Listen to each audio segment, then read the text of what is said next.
అండి. చదువుకున్న వాళ్ళందరూ సంస్కారం తప్పి ప్రవర్తించారండి.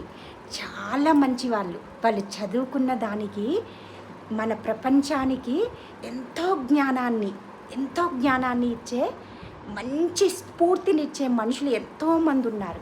కొంతమంది మాత్రమే వాళ్ళు చదువుకున్న జ్ఞానానికి కూడా కట్టుబడకుండా ఇంగిత జ్ఞానంతో వాళ్ళ సంస్కారాన్ని తప్పి ప్రవర్తిస్తున్నారు. ఆ కొద్ది మంది మాత్రమే చెప్తున్నాను. ఆ కొద్ది మందికి మాత్రమే చెప్తున్నాను. మనం చదువుకున్నామండి. మీరు లాయర్స్ ఫీజుల కోసం వర్క్ చేయకండి ప్లీజ్. ఇప్పుడు నా సంసారం నిజంగా చెప్తున్నాను, బాబా సాక్షి అండి. నా సంసారం నిలబెట్టమని మనుషులకి చేత కాదు ఇంకా. ఎందుకంటే ఇది డివైన్ వేసిన బంధం అన్నమాట. ఇది మనుషులకి ఎంతమంది మనుషులు ఇన్వాల్వ్ అయినా కూడా ఈ సంసారాన్ని ఏం చేయలేరన్నమాట. సో డివైన్కి అప్పచెప్పేశాను. నా సంసారం ఎటు అయినా నాకు ఇంకా ఎలాంటి ప్రాబ్లం లేదు. నాకంత స్ఫూర్తినిచ్చింది యూనివర్స్.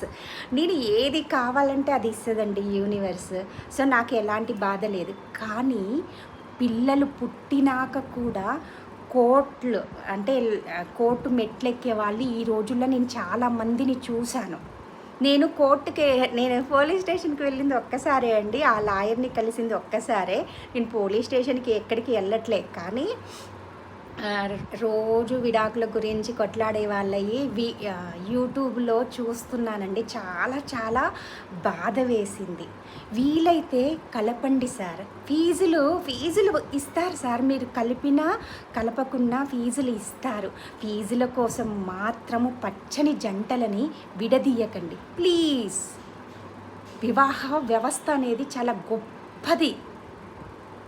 ఇప్పుడు మన అమ్మమ్మలు ఇలా విడాకులకు కొట్లాడుకుండి ఉంటే ఈ రోజున మనమందరం పుట్టి ఉండకపోయేవాళ్ళం.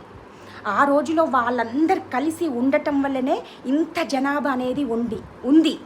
ఇప్పుడు మనమందరము కలిసి బ్రతుకుతేనే వివాహ వ్యవస్థ ధర్మము నిలుస్తుంది. మనము వచ్చే తరాలకి ఇన్స్పిరేషన్గా నిలుస్తాము. మన గురించి మంచిగా చెప్పుకుంటారు.